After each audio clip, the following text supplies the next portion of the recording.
He said, well, is it out in the car or home somewhere? I said, no, sir. I don't have a list anywhere. He said, well, young man, that's where we got to start. He said, I can tell you right now, if you don't have a list of your goals with you, he said, I can guess your bank balance within a few $100s. Which he did. And that got my attention. I said, you mean my bank balance would change if I had a list of goals? He said, drastically. That day I became a willing student how to set goals. And sure enough, learning how to set goals changed my life. And I often wondered why no one had ever taught me how to set goals up until age 25. I went to high school, but if they offered it, I missed it. I went to college for a year, never heard it. I worked for Sears. Really. And to my knowledge, Sears never taught it. Right? How to set goals. So here I am, age 25, married, my family's starting, I've been to college, I'm working, and I still don't know how to set goals. But fortunately, when I was 25, I met the man who taught me how, and it revolutionized my whole life. Economically, socially, personally, it's incredible. So I want to share with you tonight what Mr. Shove shared with me, how to set goals. It can be a life changer. Okay. The next subject is the negative part of the seminar. Life is part negative, so we got to talk about the negative. And this subject is called diseases of attitude. Diseases of attitude. There's a lot of things that can wreck your chances to do well. We live in a rather dangerous world, so you got to be not only wise, you got to be careful. Now, attitude diseases are just as bad as physical diseases, right? High blood pressure, heart trouble. I mean, a lot of things will ace your chances to do well. So you've got to be careful. And attitude diseases are deadly.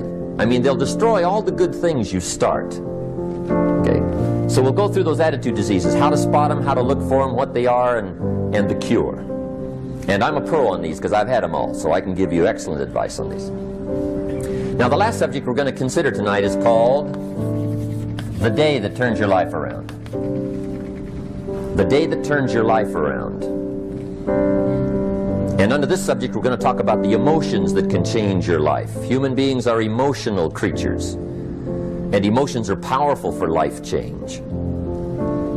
Now, of course, emotions are so powerful they can go either way on you. Emotions can either build or destroy. So you really have to employ emotions properly. We call civilization the intelligent management of human emotions. If you can intelligently apply your emotions in the right direction, no telling what can happen. Could turn your life around one day would be sufficient. So we'll talk about those. Okay. Now that's a lot to cover in one evening, but we'll keep at it here and see if we can't get it all done. I'd like to have you now jot down the theme of the seminar. Every seminar should have a theme, I guess. We've got one. It's on some of our literature if you happen to notice it, but if you didn't, for your notes, here it is. The theme of the seminar goes like this. The major key to your better future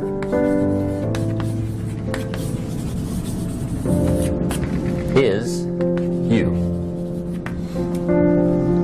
That's the theme of our seminar tonight. The major key to your better future is you. And I'd like to have you underline two words just to give it some added punch. Underline the word major and the word you, so that it reads, the major key to your better future is you. Now, my first suggestion is transfer this to a card or something where you can put it up, where you can see it every day. Preferably put it up where you can see it at the beginning of the day, before you go off to put the day together. This is a good phrase just to glance at, to keep in mind as you're putting the day together. It's called the silent seminar. If you'll just let this talk to you during the day, I found it to be tremendously helpful. The major key to your better future is you. For a big share of my life now, I didn't have this one quite figured out. Among a lot of things I didn't have quite figured out.